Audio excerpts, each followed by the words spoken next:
one of the problems with technique is thinking that you're supposed to like it, even if you don't, and then you try to like it.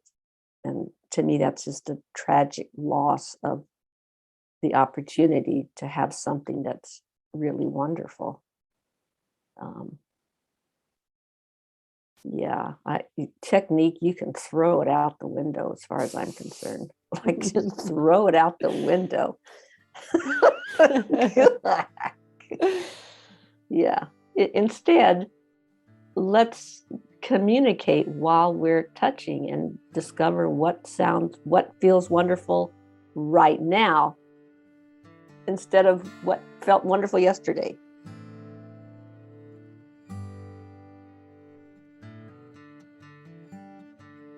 I'm Olivia Clementine, and this is Love and Liberation. Today, our guest is Betty Martin. Betty has had her hands on people professionally for 40 years, some of it legal and some of it questionable. 30 years as a chiropractor, and then 15 years as a body electric school-trained sacred intimate, as well as a neuroemotional integration, educational kinesiology, sexological bodywork, Taoist erotic massage, Kashmiri tantric massage, and sex work. She describes her long career as basically surrogacy with variations. These days, her passion is training other hands-on practitioners in consent skills and how to teach their clients empowered choice so they can stop doing what they think they're supposed to do and start doing what it is they want to do. She is also the author of The Wheel of Consent: Receiving, Giving, Taking, Allowing.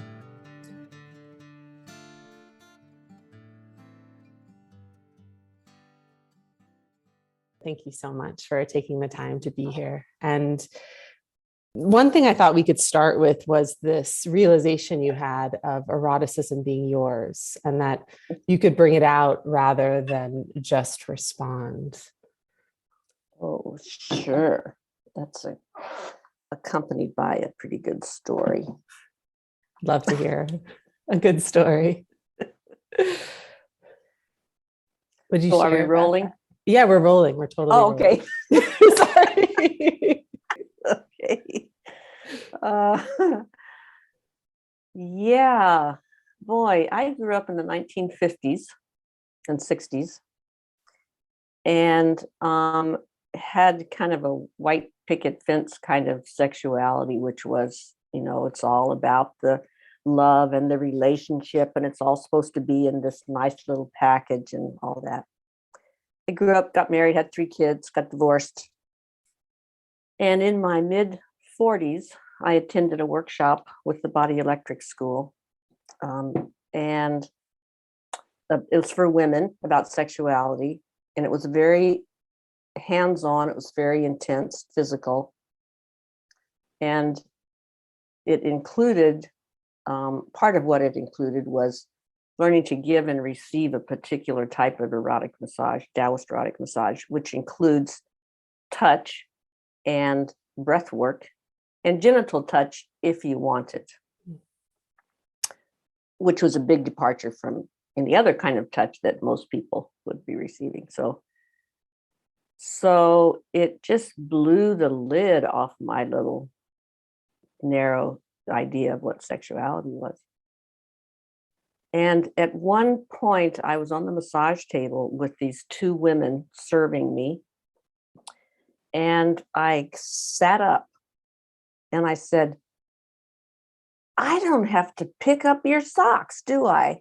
And they said, no. And I said, woohoo, and laid back down. And it was just a huge aha for me that this gift was for me. It wasn't about to get me turned on so that I would do something. It wasn't to get me turned on to impress anybody. It was for nothing except my enjoyment. And that just was amazing to me. I had never experienced that. And it showed me, for one thing, that it's possible to be touched just the way I want, and it be actually for me. And that aha was so profound that it made me wonder, well, what's it been before now? Like, why is this such a big deal? And that's when I realized that, oh, almost all sexual touch that had been done to me felt like it was for the benefit of the other person. And I had mostly been with men at that point. And they'd been good men. It wasn't any horrible experiences, but it made me realize, oh, all the touch that I had been getting,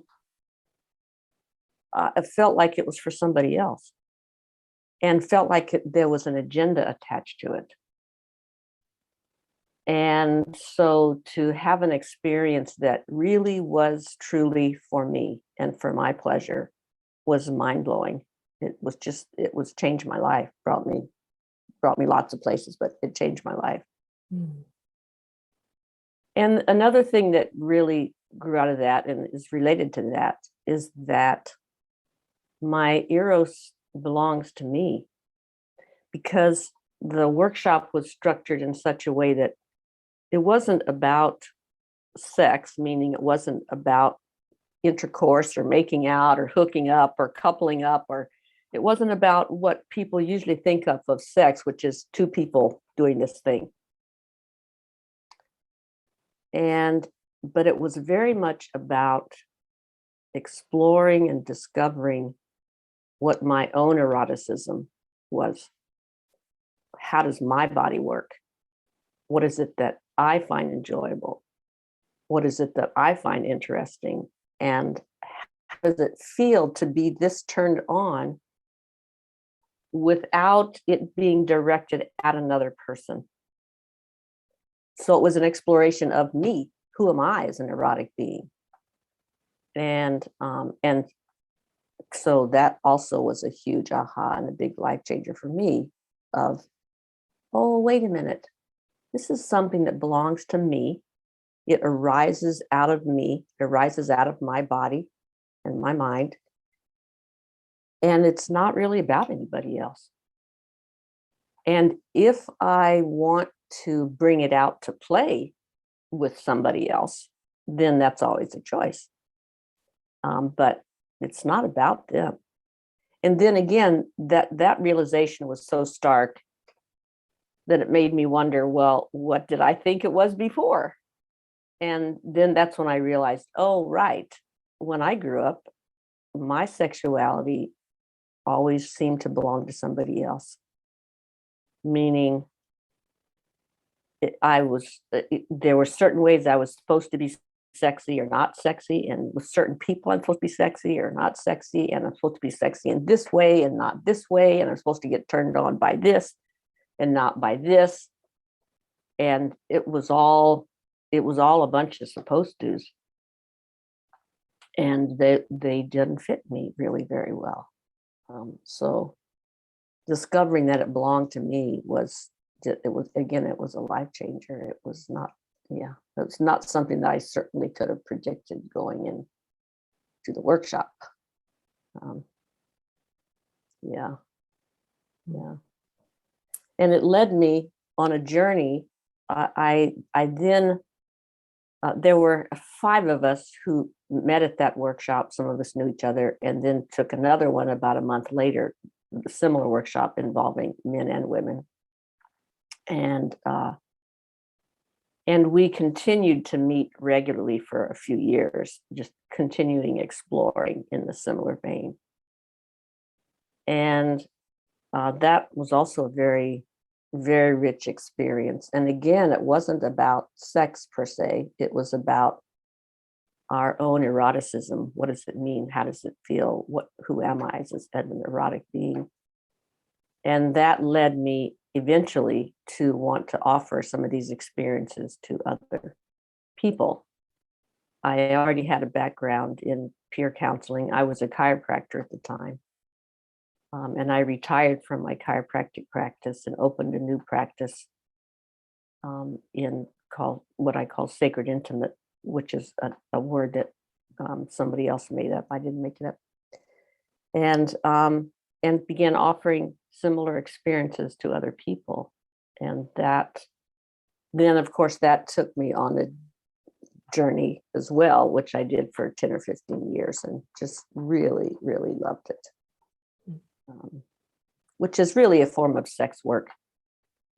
Yeah. There's so many things we could talk about, but for the sake of time, from what you just shared, I know you only have a certain amount of time. So it actually might be really helpful to describe the wheel of consent. This way people have some idea of what we're pulling from in terms of this that's a great entire idea. conversation. Yeah. The wheel of consent it's a model and it's a practice. It's a practice between two or more people. It's based on touch, but touch is not necessary if you don't want to touch, in which we take apart receiving and giving. It's either you're doing what you want or you're doing what they want. And and taking those apart so that you can tell the difference. And the advantage to taking receiving and giving apart is that you can have experiences that you have no other way.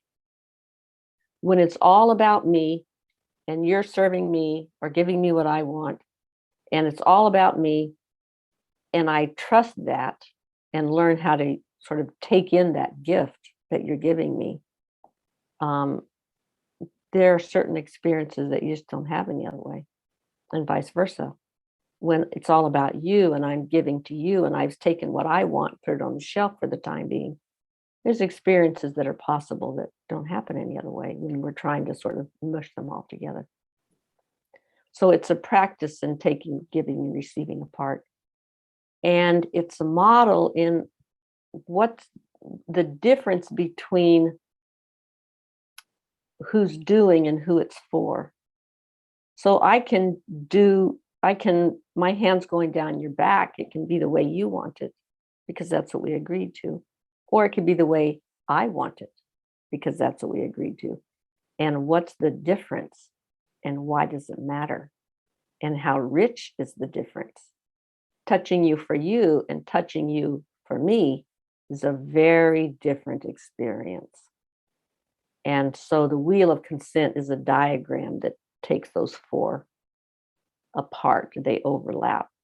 I do what you want, or I do what I want, or you do what you want, or you do what I want. And each of those four combinations or quadrants is a very different experience and has something different to teach you and will challenge you in a different way. And each one of them is very fun in its own different way as well. Yeah. And in a given session, do you move between many of them, or do you sometimes just focus on Well, one? when you're playing, you can do that however you want to. When you're playing with your practice buddy or your partner, you could take turns in each one, or you could choose one today and a different one tomorrow. You can do that as you like. Yeah. And it's a model. It does not apply to every interaction and every situation, thank God. But it's a model that it's a fundamental dynamic that underlies many other dynamics, but it doesn't apply in every situation. And so a lot of times when people start playing with it, they try, okay, well, does this apply this, and how's this apply here? And it's kind of fun to play with, but it's really helpful to notice that you're not always stuck in each of those four quadrants. Everything in your life doesn't have to fit into one of those four quadrants. Mm-hmm. You've said these few things that really strike me, that people spend time trying to get better at liking what they don't like. Oh, yeah. That people often don't know what they like. And so then it's hard for them to relax and enjoy it. And that they don't know what they want. And so they're not asking for it. And those obviously seem so tied together, those three things. Yeah. In the book, you have this 3-minute game, and you have these 2 simple questions that seem gateways into this. The 2 questions: how do you want me to touch you? And how do you want to touch me? And I'm interested in this. Often it seems like the simplest things are the most difficult in our life. Oh, yeah. Like we think we have to make it so complicated to get where we want Oh, to yeah. get. So Yeah. what are your, from witnessing so many people through all of your years of sex work, what do you feel like is the main fear of being so direct with ourselves, coming to know our own eroticism, and then Mhm. turning that to somebody else? Because those questions are extremely direct, even though they're quite simple. Yes. Yeah, they're very direct. And I think that's one of the things that's difficult about them. And they invite the other person to be very vulnerable. When I'm asking you, how do you want me to touch you? Now you're in a vulnerable position where, oh my God, ah, and expressing what we want is inherently vulnerable. It's not because there's something wrong with you, it's inherent. Because now, as soon as I reveal what it is that I want, now I'm subject to disappointment, to shaming, to laughter, to derision, to all kinds of stuff. So it's just vulnerable. And on top of that, um, most of us have had it shamed out of us as small children. So when we're small children, when we're infants, we are very direct in asking for what we want. That's kind of all we do. We yell and, cry and try to get what we want. But we learn pretty quickly that it's not okay or it's not safe. So either it doesn't work, or we get smacked around, or we get shamed, or, you shouldn't ask for that. Don't be so selfish. What's wrong with you? Um, and so we learn as small children to not ask. And to some extent, we learn to not want very often. I mean, we still do want, of course, but we suppress it, um, and then we kind of forget how to know what we want, which is the real tragedy, not just in personal relationship, but in the world. Mm. Um, so yeah, I think it's inherently vulnerable to ask for what we want, and we have got it shamed out of us as small children for the most part. So when it's then it's so you're asking me, how do you want me to touch you? And now I have this opportunity to consider, oh wow, what do I want? What sounds really great? And it's really a luxury to have that opportunity to ask for what we want, because not all situations there's room for it, of course. So it's really a luxury to have that opportunity to ask for what we want, but it doesn't feel like it. It feels scary, it feels shameful. We might be afraid, oh my gosh, if I ask for this, they'll think it's too sexy, or if I ask for this, they think it's not sexy enough. If I ask for this, they'll laugh at me. If I ask for this, so all this stuff going through our heads when we consider asking, if we even know. And a lot of times don't even know because we're so out of touch with ourselves in that way. So yeah, the simplicity of it, just asking that simple question, how do you want me to touch you for a few minutes? Like, you know, and that's what I noticed when I started asking that with clients. I would ask them those two questions. How do you want me to touch you? How do you want to touch me? And what I noticed right off and consistently over the years was, I don't know. I don't have any idea. You're the expert. You should know. What do you think I should want? I don't know. I'm always the giver. I have no idea what I want. And so that that began to show me where it is that we're so often stuck. And like you say, the simplest thing is often the most difficult, because it uncovers that fundamental dynamic that if you pile all this other sexy stuff happening on top of it, you can kind of hide that part that you don't know what you want. But when you're asked right out there in the open, that you can't hide it anymore. So yeah, it's hard. It's hard. It's also a tremendous liberation. Yeah. So if somebody were to request something from somebody in a way that's direct and welcomes choice, what are some ways that you suggest? So depends on the situation and the relationship. And some relationships are accustomed to asking for what you want. Some relationships are not. Some cultures are more direct than others. Some families, so it really depends. What I do suggest, though, is if you're talking about sexual or affectionate touch, it can really be helpful not to wait till you get into the bedroom to have the conversation on the couch of, there's some things that I would like to try. Are you interested? I think it also helps to take the risk yourself instead of asking your partner to take the risk. So you can ask your partner, how do you want to be touched? But then now you're putting them in the vulnerable position. So I think it's generally more fair to put yourself in the vulnerable position and say, I've been thinking about this. There's something I would like to try. Are you open to hearing about it? And they might or they might not be. Or they might think, well, what's wrong with what's wrong with what we got now? Nothing's wrong with it. I just something I want to try. So yeah, unfortunately, talking about sex can be a real minefield in a relationship. It's sad, but often true. Well, I mean, getting more specific too, just about the communication aspect or agreements, because your work has been a lot about agreements, making sure that both parties are on the same page. And yeah.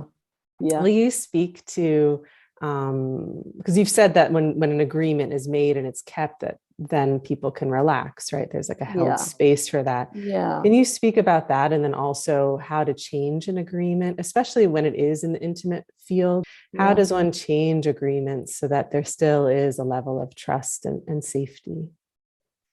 Oh, that's a great question. Again, it really depends on the situation. But I do want to say that the 3-minute game, as I teach it in the book and online on the YouTube, is a practice. So it's just like yoga or any other kind of practice. There are things that you do, and there are things that you don't do. And by having that container, you're able to dive into experiences that you would not have if you didn't have that container. And so I think you get the most use out of playing the 3-minute game if you use it as a practice.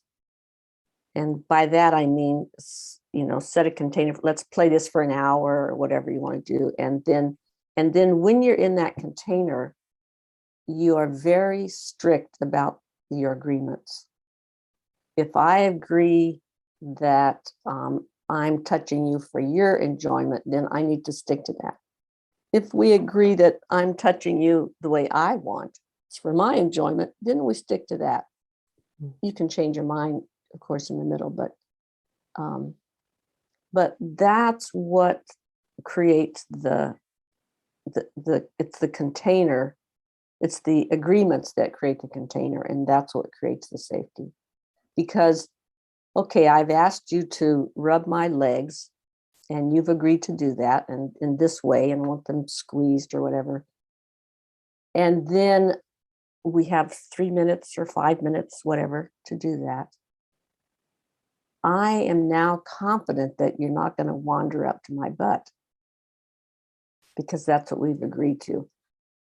So now I can relax because I'm not worried about where it's going to go. And that's, I think, what you're talking about. Oh, I can relax now. Mm-hmm. The other thing that lets me relax when I'm being touched is knowing that I have a choice about it. I'm choosing the way you touch my legs. And if I change my mind, I'm choosing that. I might say, ouch, that's too, go lighter, please. Or I might say, oh, will you go heavier? Or I might say, oh, will you stay there on my calf? And so I'm in charge of choosing what touch happens to me. And if I don't like it anymore, I can say, okay, that's enough, stop now. And I learned that if you don't know that you have a choice about how you're touched, and if you don't know it all the way into your bones, you can't enjoy it because it's too risky. You don't know where it's going to lead. You don't know what's going to happen next. You don't know what this person's going to do to you. And you're worried about, well, now if they wander over to my other leg, now what am I going to do? There's just too much anxiety if you don't know that you have a choice. Or you might feel like, well, I have to go along with it because that's what they want to do. And so I guess I have to go along with it. There's no fun in that either. So yeah, knowing you have a choice. And part of knowing you have a choice, it happens before you start. When someone says, how do you want me to touch you? So you have a choice there. And part of it is being able to change your mind. So like I said, okay, I go deeper or go softer or stay on the calf or something so that I'm changing my mind while it's happening is also really crucial for enjoying yourself. Yeah, and relaxing. It's interesting because, there's some relational theories of thought that will be like, oh, if you were to say that to, for instance, a man, you might be emasculating him by telling him what you want. She should find some other way to invite him in. Brother. Do you know what I mean? There's so many theories, right? Of like, of the best way to communicate. Yeah. And so I really, appreciate how direct you are. And I'm interested in, from your experience after doing this for so many years, have you noticed the translation from partner practice in these held containers into just intimate life, ordinary intimate life? Yeah, I think what happens is that as you practice in the container, you learn things about yourself and you gain some skills. You gain the skill to notice, oh, this is what I want. Oh, this is not, oh, it's hard to ask for this. Oh, it's easy to ask for this. Oh, it's, I have a hard time saying no, or, you learn about yourself. And then you take those skills with you into your daily life, into your intimate life, into your work life, into your community life. And then you learn to apply them in whatever way you do. And in the practice, I recommend using your words and being as direct and simple as possible, because that's the hardest thing. And then when you're out in your life, you can do it however you want. I'm not in charge of that, but learning how to acknowledge, oh, this is what I want right now. And then you trust that that's actually true. That is what I want. And you value it. Oh, wait, it matters. What I want matters, which is huge news to many people. And then you learn to communicate it. And so those skills then follow you. It may be when you're rolling around in bed, you don't want to communicate so directly. You might want to use your hands. You might want to point. You might want to take someone's hand and move it somewhere else. There's lots of ways to communicate. You might want to make funny noises. There's lots of ways to communicate. But in the practice of it, that's when I recommend use your words, Hmm. because that's the hardest. And that gets to the heart of the skill. Yeah. And you also speak about this intensity factor. Like when there's a lot of intensity, somebody can fall back into habitual patterns. Can you elaborate on that? Yeah. And also ways to, in those moments where we notice we're actually expanding out of a way, how do we, Yeah. and Yeah. yet that habit part Yeah. wants to kind of take a hold. What do you Yeah. usually suggest people do in those moments? Well, I noticed this in clients and in myself, that we could be learning a new skill. Say, you are massaging my forearm and hand, and I'm describing what I want, and I'm learning to be very attentive to communication, and I'm learning to trust that I'm in charge of how you do it. And okay, I'm building new pathways. I'm learning that, oh, it's my choice, and I can communicate it, and it works because they do it, so I'm learning that. And then I okay, now I have those skills. And then we expand the options to include the whole body, maybe my back or my butt or my chest, or even my genitals. And suddenly all that learning goes out the window, and I'm right back to the same old habit of going along with something and trying to like something and wondering what's wrong with me that I don't like this thing. And so as I saw that more and more, I realized, oh, what's happening is the intensity is going up. And by intensity, I mean the the in any emotional charge about it, or any sexual charge about it, or just moving faster. When we're exploring slowly, I can track it. But if we're moving fast, suddenly now I've lost it. I don't have those skills anymore. Now I'm lost again. And so it showed me that as the intensity goes up, the tendency to fall back to your old way of doing things naturally comes up. And I don't think this is really any news, it's just a different way of describing it. Um, and so, what I suggest for people who are learning is that you start with low intensity. You start with body areas that are not particularly charged, and you move slowly, and you take short turns, 3 minutes, 5 minutes, and you're communicating so that you learn these skills, and then you gradually increase.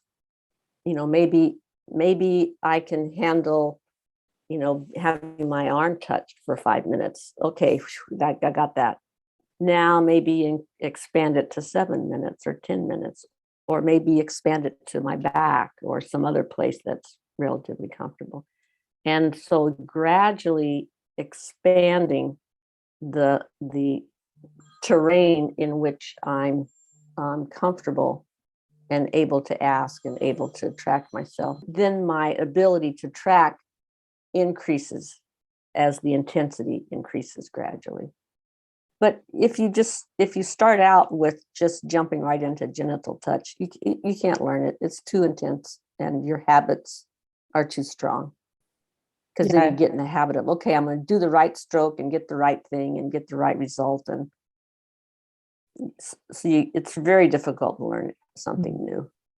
Will you talk about that myth of technique you mentioned, like this notion that, oh, if I get the right technique, then I can give them what they want? Yeah.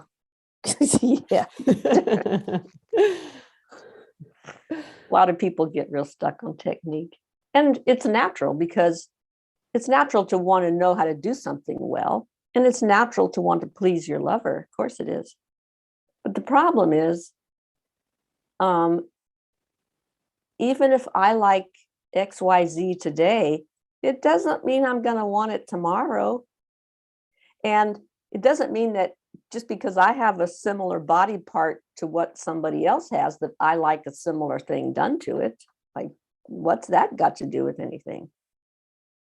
So I think the other problem with technique is that the person who's on the receiving end thinks they're supposed to like it.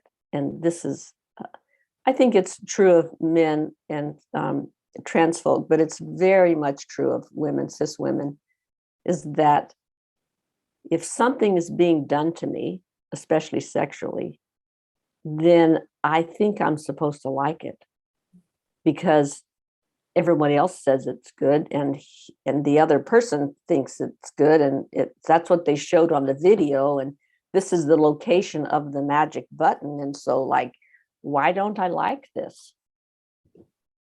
Oh, honey, that is the wrong question. The question to ask is, what is it that actually sounds wonderful right now? What is it that actually sounds wonderful right now? It may be something similar. It may be something a half inch over. It may be something entirely different. It may be a foot rub. It may be being held. But the one of the problems with technique is thinking that you're supposed to like it, even if you don't, and then you try to like it. And to me, that's just a tragic loss of the opportunity to have something that's really wonderful. Yeah, technique, you can throw it out the window as far as I'm concerned. Like, just throw it out the window. Yeah. Instead, let's communicate while we're touching and discover what feels wonderful right now instead of what felt wonderful yesterday. Yeah. I really, just from what you're sharing, I really see the significance of time given to this. Mm-hmm. Mm-hmm. Yeah. Because from what you shared in the very beginning, that first story about you, there's all the little moments during the day that are reflections of these patterns and perceptions. Yeah. Yeah. Yeah. And to be able to have that time with somebody to go through the likes and dislikes in those minutes. Yeah, it doesn't make for good video. Like, this is why you don't see it in sexy movies or romantic movies. You don't see anybody having the STD talk. You don't see anybody having the relationship agreements talk. You don't see anybody having the what are your boundaries? What do you like? What do you not like? It doesn't make good video. You just see people slamming into each other and ripping their clothes off and going at it as if that's the normal way it happens. I mean, it happens that way once in a while, but yeah. And the moving slow and the experimenting and the oops and the ouch and the wait a minute and the hold it, would you move over here? And oh, I need to move my leg, it's going to sleep. Those things don't make it onto the video. All of this, if anyone's listening, which they will be, this is all coming from your book that we've introduced in the very beginning. There'll be a link for it. So if people are like wanting to get obviously more into the specifics and practices, they can look into that. Another thing you say in your book that I find interesting is that most of us are looking for a feeling. We're like, I want to feel this with this person. And you say how to get that feeling, we actually have to know the action that we need. And it really, that's intelligence. Yeah, I noticed this when I was asking, I would ask all my clients for years, within a certain context, how do you want me to touch you? How do you want to touch me? And sometimes they'd say, oh, touch me with warmth and respect. I say, well, yeah, but that doesn't really give me any information about where you want my hands, because warmth and respect to one person might mean gentle caresses. And warmth and respect to somebody else might mean whips and chains. So, and there's quite a difference between those two. So you can ask for a feeling, but it's not really fair. It doesn't really work. What you need to do is ask yourself, well, I want to feel cherished. Okay, what is going to help me feel cherished right now? Maybe listening, maybe holding, maybe whatever. So, but when there is something we want, generally what we want is the feeling of the thing. We want to feel that hand down our back because we want to feel desired, or maybe we want to feel respected, or maybe we want to feel relaxed, or maybe we want to feel connected, or maybe our back hurts. We just want our back to feel better. But when there's something that we want to happen or to do, it's because there's some kind of feeling that we want to have. We want to feel relaxed or connected, or we just want to feel the pleasure of it. And that all happens, of course, within our nervous system and in our brains. And that's partly why we can't, that the context of the touch makes a difference. I can, my lover can caress me down my neck and it feels wonderful and my knees melt and it's great. And then the next day I'm on the bus and I feel the same stroke, but I don't know who's behind me. It's a very different experience. So it's not necessarily the touch itself, but it's the context and the sort of message that goes with it. And so, that different kind of situation created an entirely different experience. And that all that happens in our head. That's not happening in our skin. That's happening in our head. And it's very important. Of course it is. Yeah. In terms of trying to become people that are not so goal oriented in our relationships and can think outside of the box of what's possible in any kind of relational dynamic, can you speak on play and some of the qualities, I guess essential elements to play, to allow more of that?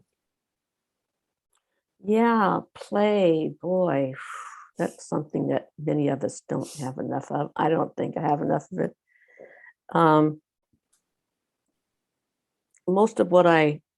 Most of how I think about play comes from experience with contact improvisation dance, of which I'm not very skilled, but I do love it. And I think of it as being that in order to play, there has to be something changing. And then you respond to the change in some way that allows, it's open-ended. It's not trying to get somewhere. It's open-ended. And it's like if you imagine puppies on the yard, and one puppy runs south, and the other puppies follow, and then that puppy changes directions, and then that puppy bites the tail, and there's constant change and constant response to the change. If there's no response, play is not happening. The puppy can run over there, and if you don't follow it, that's not, play is not happening. And I think I think there's something innately human about the need for play, of various kinds, and you can choose what kind you like. I like physical play, but there's lots of other kinds of play. And it's also gives you an opportunity to notice that this moment is spectacular. Like when you're really playing, there's no need to go anywhere else because it's so fabulous. right here. And I think many people would like their sex lives to be that way, but they don't know how to get there because partly because of just habit. We think, okay, sex means this thing's happening. And so then we have to get to the end of it. And, you know, and there's this goal we have to get to. We have to orgasm, blah, blah, blah, in some particular way. And so they miss this whole rich playground of exploring and experimenting and of actually playing where there's no need to get anywhere. As soon as there's a need to get anywhere, you're not playing, you're working. You're trying to manage the outcome. You're like, well, we have to get to XYZ so that I can get off in this way that I like to get off. That's not play. That's work. And it probably feels like work too. It often feels like work. Yeah. Yeah. Play is a kind of a magic elixir of healing. And there's some great, it's the people who teach very wonderful forms of play for grown-ups. Yeah. Mm. Well, where you are right now, since you have been doing this for so long, is there something that you're particularly interested in this moment in your work, in your own exploration of touch? Well, these days it's kind of getting any touch at all, because I have a housemate. I don't live alone, but we're not lovers, so yeah. That wasn't an agreement. That wasn't part of the... Right. That was part of the agreement.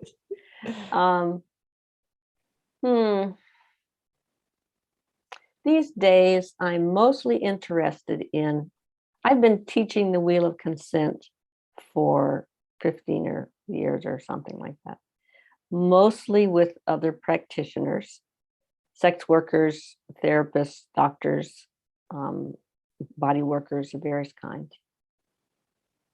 And I'm white, I'm cisgendered, I'm educated. And mostly these days, I'm interested in finding ways to teach the Wheel of Consent and to offer the Wheel of Consent in ways that are more useful to people of color, Black people, queer people, trans people. And it's not up to me to develop that because I'm not any of those things, but supporting my friends and colleagues who are those things to experiment and develop and find ways to teach that are more relevant or more accessible or friendlier. That's what mostly interests me these days. And making sure that the way I do teach, when I do teach, that it is genuinely welcoming and acknowledging of these various groups. Yeah. Thank you. I'm glad you're doing that. Yeah. It's important. Yeah. And just going back to what you were saying prior about not having a lot of touch right now, I'm just thinking of people that are listening that have been in isolation for the last couple of years or don't have a playmate. What do you recommend in terms of using something like the Wheel of Consent within? What can they do in that? Well, you situation? can, if you're on Zoom, for example, you can ask to be listened to. You can ask to be witnessed while you move or talk or sing or whatever you want. I mean, there are ways to give each other attention that don't have to do with touch. One need around touch is just for the actual physical stimulation. Take a hairbrush and brush yourself, or, scratch your head and, smack your legs and your butt. There's a there's a physiological just for the sensation, regardless of where it comes from. And then there's another need around touch that's about the human communication. This touch is a form of communication. And for that, I don't know of any substitute other than an actual person in front of you. Although we have played in teaching this online on Zoom, we have played with having people ask each other, will you massage my neck? And then you say yes, and then I massage my own neck and just sort of pretend it's you, and it's surprisingly satisfying. Because whether it's me or whether it's you, that's all in my head anyway. So if we can maintain eye contact and I can sort of pretend it's you, and so we have the connection combined with the stimulus, then it's surprisingly satisfying. Yeah. Is eye contact important in general in these practices? I recommend eye contact if it's comfortable. And I recommend that you play with it because it's not comfortable for everybody. It's not comfortable for every culture and for every individual. We're wired differently, and for some of us, eye contact is just way too much. But I recommend that you play with it and experiment with it, and maybe take a peek out every now and then. But if you are comfortable with eye contact, then you experiment with finding out, oh, this makes me feel more vulnerable. Do I want to play with how vulnerable I'm willing to feel right now? Not pushing yourself, but kind of playing with the edge of it. I want to experiment here and see, and then, okay, that's too much. So yeah, play with it because we're all different. And that again is one of the sort of underlying themes of this whole conversation is that we're all different. And so there's no technique that's going to work for everybody. There's no set amount of eye contact that's going to work for everybody. There's no magic word that's going to work for everybody. But that by asking each other these two questions, you open up a whole field of possibility that you didn't have before. And I guess that's the point. That's totally the point. Yeah.